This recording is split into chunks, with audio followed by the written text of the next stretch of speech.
thyroid, mammary glands, and pelvic cavity organs such as the uterus and ovaries. If any one of those areas has a problem, it is advisable to check the other two areas as well. This is because all those three parts are under the jurisdiction of the spleen meridian within the same meridian region. Nowadays, more and more clinical medicine reports have also demonstrated that when a tumor or cyst occurs in one area, the other two areas often exhibit similar symptoms.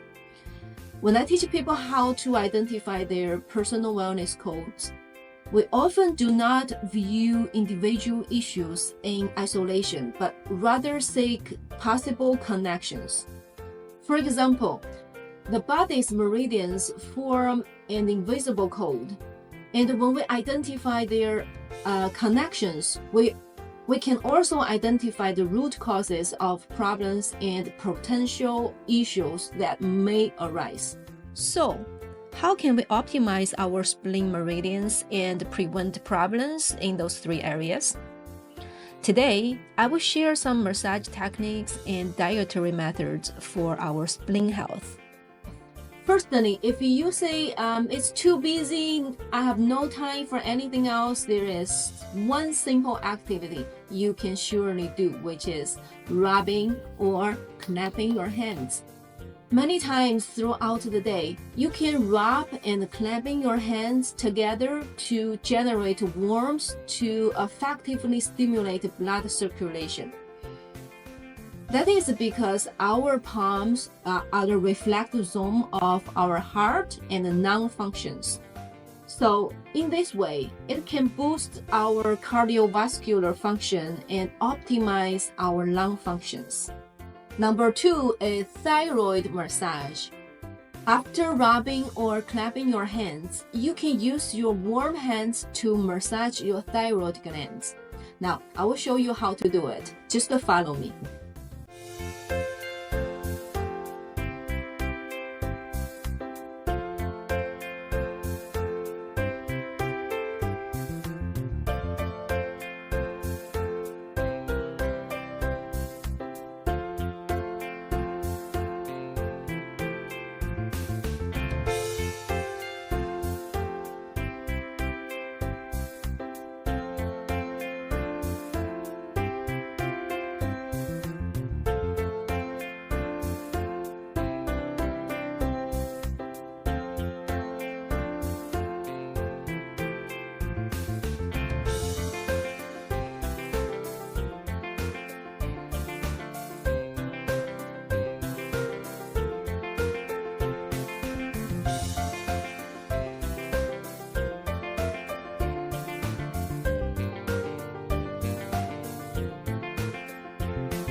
Number 3, reflexology.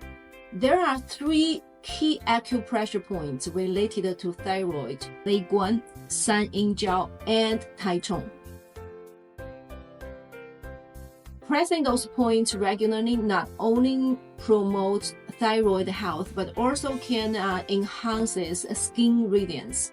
I can tell my face massage videos are the most popular ones in my channel, but the underlying logic of my techniques are focusing on the pressure points and the meridians. So just gently massage it when you have time. You can do it 1 minute or 2 minutes or even longer. It's very simple. And you don't need to do every day, but when you have time, just to do it. It's very good for our spleen health. Number 4 is mammary gland massage. Place your hands just below your breasts and move towards the double point, which located under your armpit.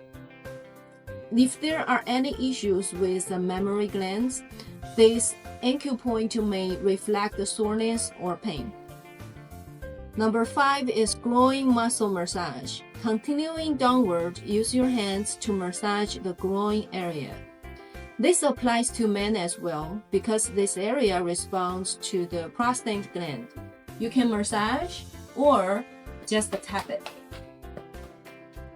A gentle massage can help us detect any lumps or areas of tenderness. If you experience unusual pain or swelling in this area, it's important to get it checked out. These are the basic massage techniques for spleen meridian care. Now, let's jump to the foods. And first, let's talk about carbohydrates, which should include millet, foxtail millet, sweet potatoes, chestnuts, soybeans, and buckwheat groats. Vegetables can include carrot, white radish, chives, wood ear fungus, cabbage, taro, arugula, and spring dandelion greens. Dandelion salad is one of the best natural greens for detoxification and anti-inflammatory. If you haven't watched this video yet, you can click here. Fruits include dried dates, grapes, bananas, citrus fruits, persimmons, and cherries, olives, and etc. Meat includes beef, duck meat, and mackerel, crabs, clams, and perch fish. Oils are very important in our diets. I suggest to use good oils such as olive oil, flaxseed oil, and avocado oil. Additionally, there is a crucial point. I often emphasize the importance of uncovering one's personal wellness code before taking any actions. That means we can't treat individual symptoms in isolation. For example, if we only focus on nourishing the spleen without removing body humidity or dampness, it won't be highly effective. Holistic health involves achieving balance, from our internal organs to the flow of meridians and blood. It's all about maintaining equilibrium. If you found this topic interesting and helpful, please leave me a message and I will create more videos sharing the insights on this topic. Remember, your likes, subscribe, and shares are not just clicks. They are powerful actions and can bring health and wellness to more people. Thank you for watching and I will see you soon. What is a personal wellness code? Well, a personal wellness code is as unique as our fingerprints or the intricate patterns found in leaves. It's entirely individual. Understanding our personal wellness code is crucial.